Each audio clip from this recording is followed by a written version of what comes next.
ખબર નથી પડતી. ખેંચી જાય તો ખબર તો પડે ને કે હું નપાસ થયો છું. એટલે કોઈનો અભાવ તો ન લે. કોણ મગન તો અભાવની છે, કોણ મગન તો અંતરાયની છે, કોણ મગન તો બેની વચ્ચે આત્મીયતા નથી એટલે બળ મળતો નથી. કોઈક અંતરાય છે, કોઈ અભાવ છે, કોઈ આત્મીયતાની શોધ નથી. એટલે બધાએ નક્કી કરવાનું છે.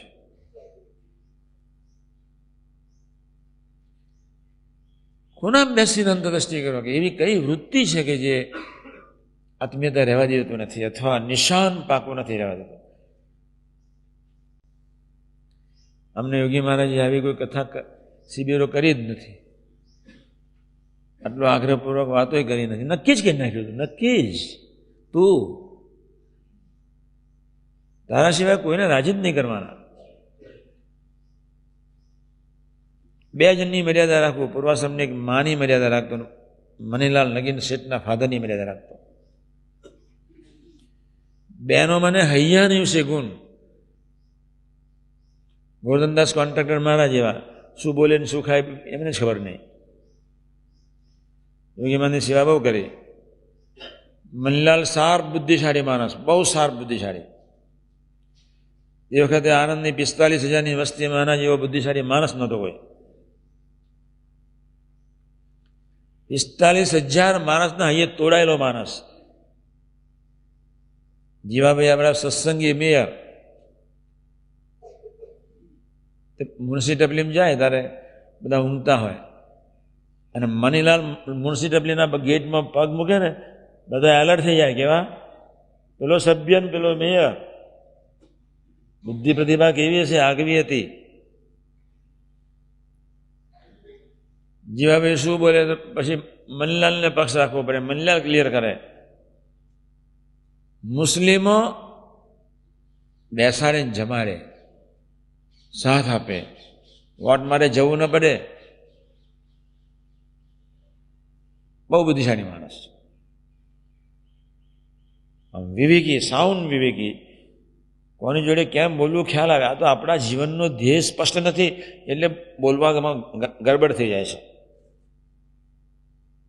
ડાપણથી બોલાઈ જાય, હેતથી બોલાઈ જાય, વધારે પડતું બોલાઈ જાય, અતિરક્તથી બોલાઈ જાય, ઉદાસીનતાથી બોલાઈ જાય, બેચેનીથી બોલાઈ જાય, વેગમાં બોલાઈ જવાય, આનંદમાં બોલાઈ જવાય, અતિ પ્રેમથી બોલાઈ જવાય. ધ્યેય નક્કી નથી.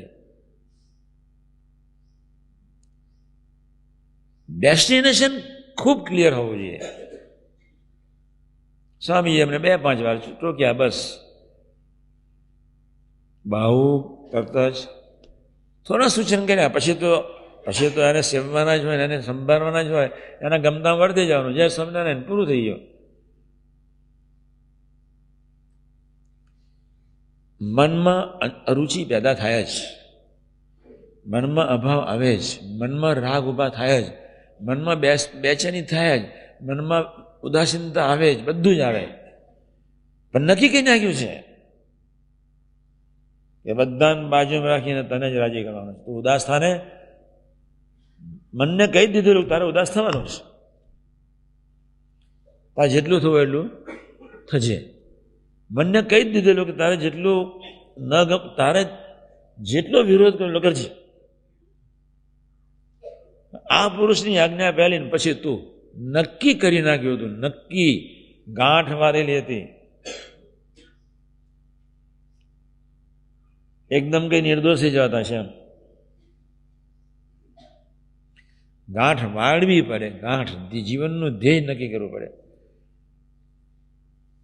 મેં એના કહ્યું આટલા ભજનીક, આટલા સ્વાધ્યાયી, બંને ભાઈ આત્મીય નથી, ડેસ્ટિનેશન ક્લિયર નથી. એટલે મારા જીવનનું ડેસ્ટિનેશન ક્લિયર હોય તો મને કોઈ મૂંઝવણ, દર, તકલીફ, રોગ નડી શકે નહીં. મારા જીવનનું ડેસ્ટિનેશન ક્લિયર હોય તો દરેક વ્યક્તિ કોઈ વૃત્તિને આધીન જીવે છે. પછી રાશિ હોય, તામસી હોય કે સાત્વિક હોય.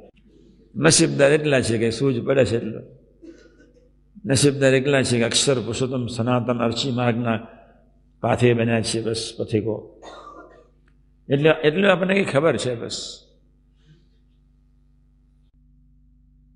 એવી કઈ વૃત્તિ છે અને સમજણ છે જેના ફળ સ્વરૂપે એક રૂમના 7 સભ્યો આત્મીય બની શકે નહીં. આપણે શોધવા છે. બસ તપાસ કરો, એમાં પડ્યા નથી જવાનું. તમે તપાસીને ઊભા રહો બસ. આ વૃત્તિ છે, આ સમજણ છે, આ સાત્વિકતા છે, મને કોઈ જો નથી ભાઈ. એક માનવદનના એક છોકરા સાથે હું ખાનગી બેઠો, મને એની પર વિશ્વાસ, અમને ગયો તે વખતની વાત કરું છું. એની સાથે ખાનગી બેઠો એટલે તમે બે ભેગા થઈને જીવો, સાથે ઉપાડ. મને જ્ઞાન જોડ નહીં ફાવે, વાઠ જ વાંધી રહીએ. ના ફાવે એ તો બરોબર છે, મને સમજવા પ્રયત્ન કરજો તમે બધા જ. સ્વામી કહેતો પણ આ લોકો સાથે તો આત્મીયતા બનવું જ નહીં. આ લોકો ઠરાવ કરેલો. સ્વામી ક્યાં બરાડા પાડીને થાકી જાય છતાં આ લોકો જોડે તો આત્મીય બનવું જ નથી. તે ડિસાઇડેડ. એ તો છે, એ બરોબર નથી, ચાલો હું માનું છું. પણ તમે ક્યાં છો એ તમને ખબર. તને એના સ્વભાવ ન ગમ્યા મીન્સ તું હજુ જીવતો છો અને તારી વૃત્તિથી જીવતો છો. તમે એના સ્વભાવ ગમ્યા જ તો તને આનંદ વર્તવો જોઈએ. નથી આનંદ વર્તતો અને તું કોઈક સાત્વિક અહમથી જીવતો છું જ. એ તો ભાન તો છે નહીં. એટલે છોકરાને મેં કહ્યું ચાલુ છે, હા બસ નો પ્રોબ્લેમ. લાઈટ ગયો એનો હતો નહીં. આ ના જવું જોઈએ. નહીં તો તમે એમ કે તમે ક્યારે કહ્યું અને અમે ક્યારે ન વર્ત્યા. તમે છો તમે ને હું તમને ઓળખું છું. એમાં તો કોઈ વસ્તુ નથી. આમ તત્વે સહિત ઓળખું. તમારી આગળ મૂરખ બનતો હોય, તમને રાજી રાખતો વસ્તુ જુદું છે. ઓળખું તો તત્વે સહિત યથાવત. પછી પેલાને મેં સમજાયો, મેં માનવદનની ધરતી પર થોડા ઘણા યુવકોને હેત થાય, થોડા ઘણા તમારાથી નજીક આવે અને એટલા માટે તમે બે આત્મીય થાવ. એની જોડે મને ફાવશે જ નહીં. એને પકડી જાયેલી, એને ગાંઠ જ વારેલી. પછી મેં કહું શું કરીશું ન ફાવે તો તું કે તમે કહો એમ. લે પાછું આવ્યું. હું તો એટલો બધો હસ્યો. પાછું રુચિ કેવી, તમે કહો એમ.